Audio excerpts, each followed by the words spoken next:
नितिन नवीन जी, आपको न्यूज 18 को ये इंटरव्यू देने का बहुत बहुत धन्यवाद। मैं भी आपको पहली बार इंटरव्यू कर रहा हूं, तो शुरुआत करते हैं कुछ। आपको देखकर भारतीय जनता पार्टी के अध्यक्ष नहीं, आप तो कोई युवा मोर्चा के और कोई युवा पार्टी के अध्यक्ष लगते हैं। तो आप जो है 45 साल की उम्र में भारतीय जनता पार्टी जैसे उसके अध्यक्ष बने, कैसे आपको पता चला, किस तरह की फीलिंग्स पहले आपको आई, किसने फोन करके बताया, कुछ इस बारे में बताएं। देखिए, हम लोग भारतीय जनता पार्टी में वर्किंग करते हुए लंबा समय बीता और भारतीय जनता पार्टी के निर्णय की अपनी एक प्रक्रिया है।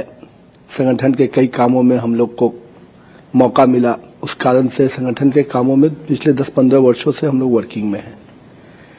जहां तक जानकारी की बात है, ऑब्वियस बात है, संगठन और सरकार में हमारे नेता माननीय प्रधानमंत्री जी और माननीय राष्ट्रीय अध्यक्ष जी का ही पहला संवाद रहता है। और जब आया तो मैं क्षेत्र का एक बड़ा कार्यक्रम हम कर रहे थे, उस कार्यक्रम के दौरान ही वो सूचना मिली। तो एक बार खुद में पार्टी इतने बड़े निर्णय ले ली है तो अपने आप में थोड़ा सा चिंतन भी, थोड़ा बड़े निर्णय के बाद एक मन में चुनौती आती है, ये निर्णय, इतने बड़े निर्णय के साथ हम कितना अपने आप को आगे ले जा पाएंगे।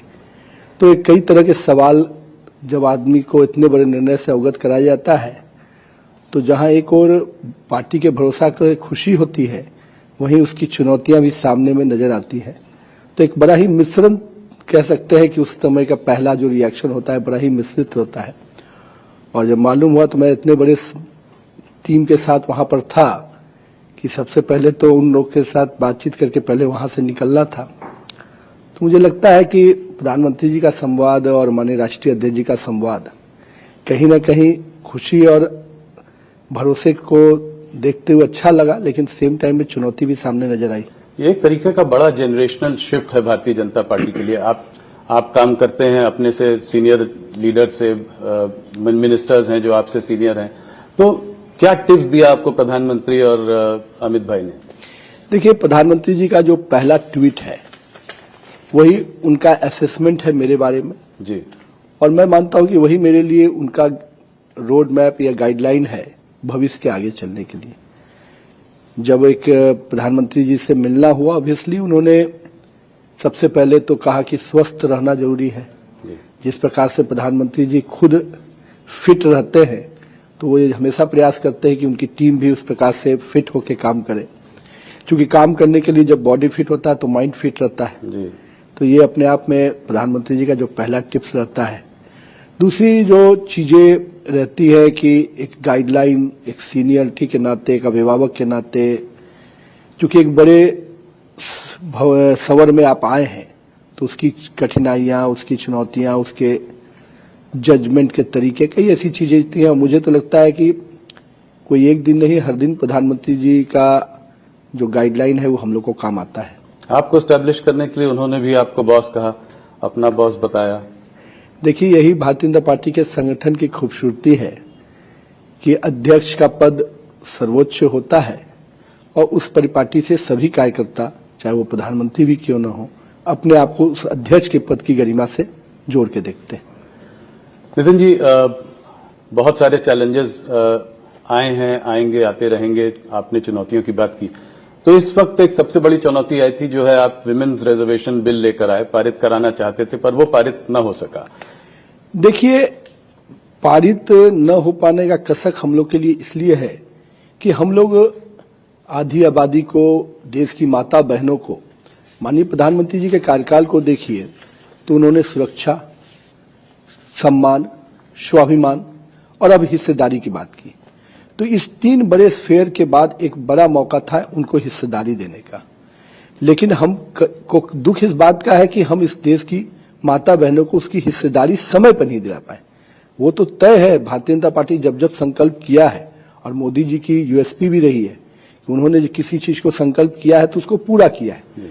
हम सबकी इच्छा थी कि 2029 के चुनाव के पहले हम महिलाओं को एक बड़ा हिस्सेदारी में जोड़ पाए, और कहीं ना कहीं आज आधी आबादी को अगर हम इतने बड़े लोकसभा में इतने संख्या में, राज्य विधानसभा में इतनी संख्या में लाते हैं, तो एक सामान्य महिला का लीडरशिप इतनी बड़ी संख्या में जब निकल के आएगा तो निश्चित रूप से निर्णय की भूमिका में महिलाओं की प्राथमिकता नजर आएगी। लेकिन विपक्ष का दुर्भाग्य है कि उन्होंने अच्छी चीजों के लिए भी कभी सकारात्मक सोच नहीं।